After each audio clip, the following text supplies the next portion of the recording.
Hey,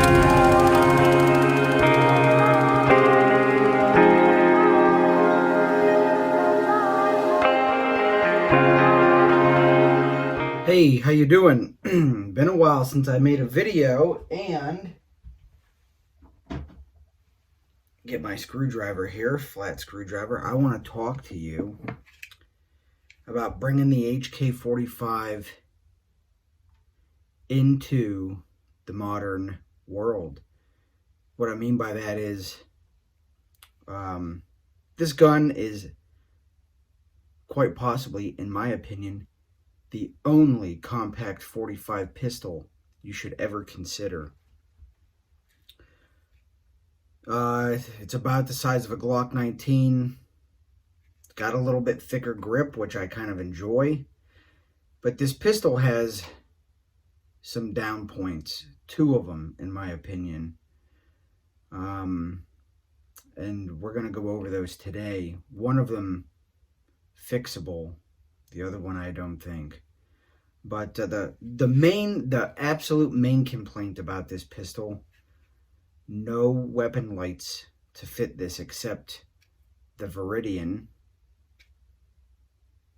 which is pure garbage, and tlr7, I believe, the compact tlr7, they fit with no modifications.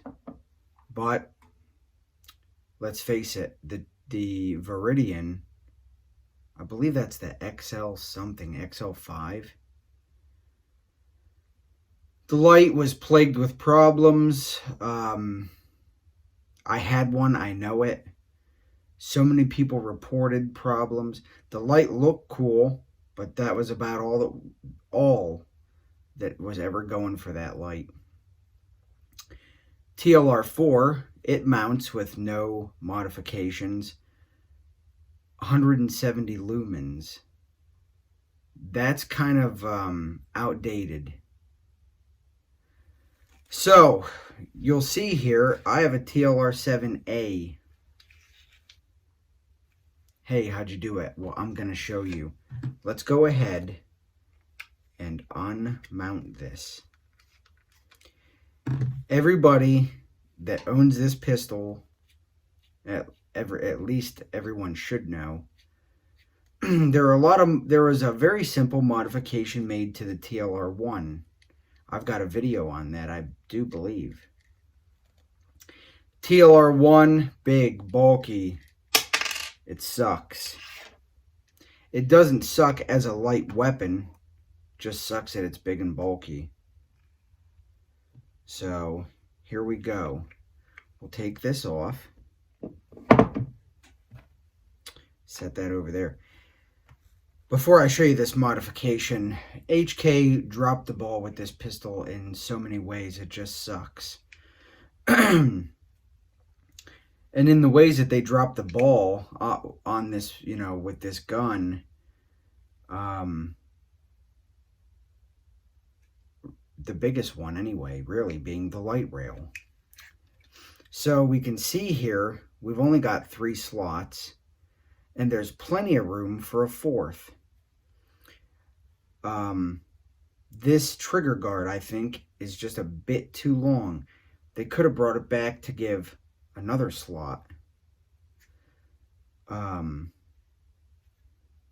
other thing, for me anyway, that I hate about this gun is really the slide release.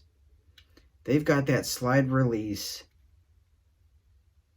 in a way where when you're gripping the pistol, the nub or the extruded part of the slide release, it rides in the palm. At least in my palm, it rides here, it digs here. I could maybe adjust the grip, but it seems like no matter what I do, that gun, or that extrusion on the slide release, it digs me. But anyway, regardless, let's get into the modification. So the TLR7, like most of the TLR1 and 7, 8, I can't speak for the 4 because I've never owned one, but they all have a key. You can see here this is a 1913. Let's see if I can. 1913 key number 4, if you can read that. It doesn't have to be key number 4. I pick this one. You can see how they mount. If you own this light or the 7 or even a 1 HL, you know about how they mount. So here's what I did for this modification. It's all on the key. The key had a long extended, how do I want to hold this? A long extended thin tab. I cut that off flush. On the bottom, you can see right here, see how I cut that square notch out of this? Let's see if I can bring it closer. I just cut a square notch out. Why? Because, and I really think, if Streamlight's watching this, please, for the love of God, think about this and include a key. Or make a key available for a very small purchase for the HK guys. Okay? There's how it goes in. This is the normal way for it to go in. Okay? And the normal way, hopefully this don't fall out, the normal way lets you put your screw through and you got that hole for your screw to go through. The screw, when it goes through and threads in, it holds the key in place.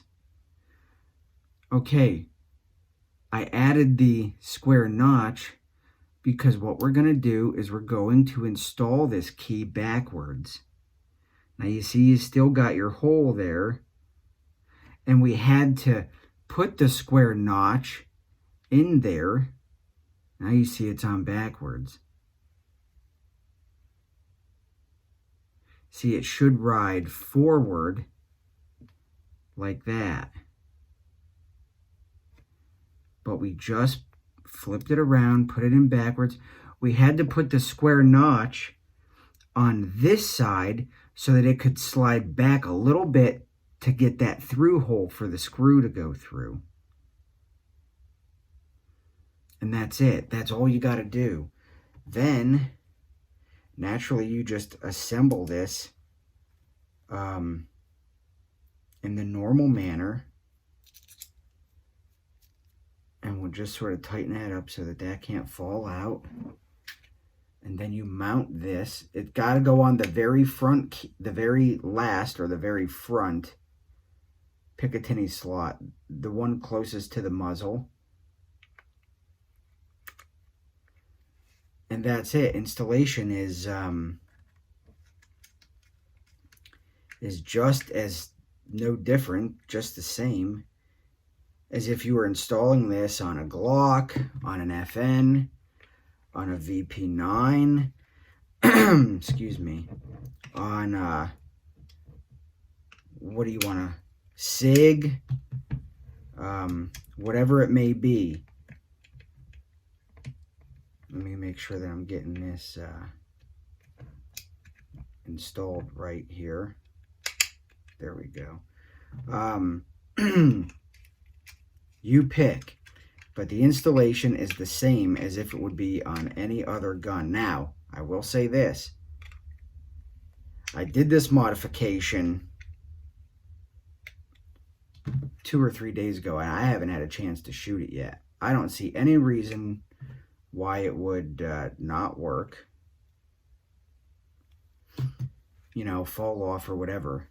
But I remember, and I think I brought this up in the other HK video where I modified the TLR1 HL key. Or I might, no, I have a video on the, also on the Surefire X300. Way back, there was a post somewhere on the interweb that showed a modification to the key of the Surefire X300 to make it work with the 45 compact. I did that modification. It just wasn't reliable. I mean, you might shoot that gun for 200, 300, 400 rounds, and then you start getting into your 500 rounds and it would pop off.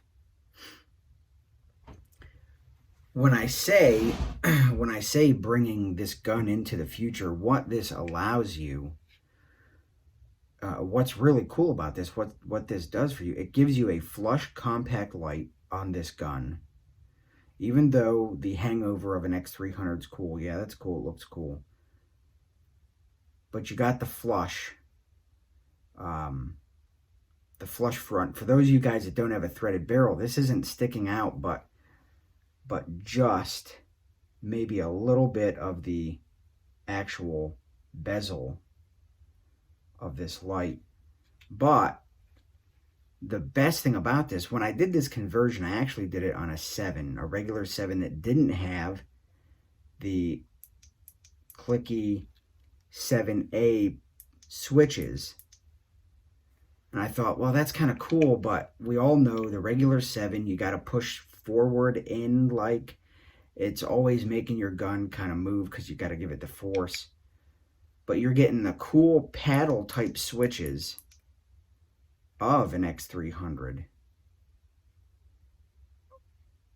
with the compact and the reliable mounting system that works with the key modification, but it's a clamping style mounting system, not just a key that has spring pressure that holds it up and all that.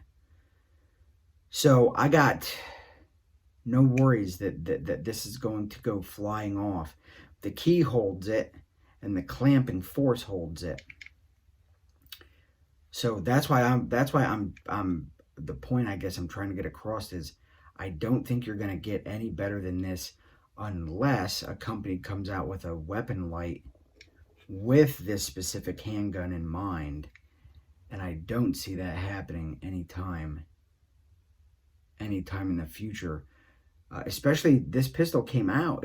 I remember when this came out, I got rid of USP 45 Tactical because it was too big. I got rid of it for this gun. And when this light come out, or this gun come out, and it was all the hotness, there was no one even gave a shit about, you didn't see Streamlight really tailoring anything for this. Now, it's true, they did come out with the 4. The 4 was for compact guns that had smaller rails like that. But look at today, with that light only having 170 looms. Is 170 looms, it's good enough for your house. But, if you're out and about, if you live in the country or even in some city places, I mean, you're out there and someone's in an alley, you want all the light you can get. My opinion. But, this gun's still out and there still really isn't anything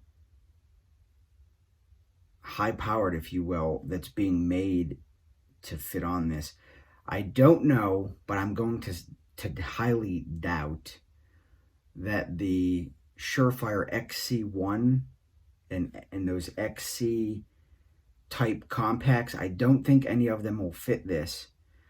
I do believe I had a copy one time. I had my hands on a copy, a Chinese copy of that light, and it didn't fit this. So I don't think Streamlight to this day has anything that from the factory can mount to this. So one last time, I've got this shut off, but let's turn it on. I mean, let me stand back here. You can get a grip on this gun. Let me go this way so you can see. You can get a grip on this gun, and without changing really anything, I mean, there it is. And that's what I'm saying. This modification For you HK45 owners, this modification really is going to step up your game. Here's the suck part. Holsters. You're going to have to most likely send your light, if they'll accept it, send your light with the modified key to a Kydex guy. He can put it on a blue gun, a fake gun, and block everything off and make something for you. But you're not going to see anything on the market for this, unfortunately. So that's it.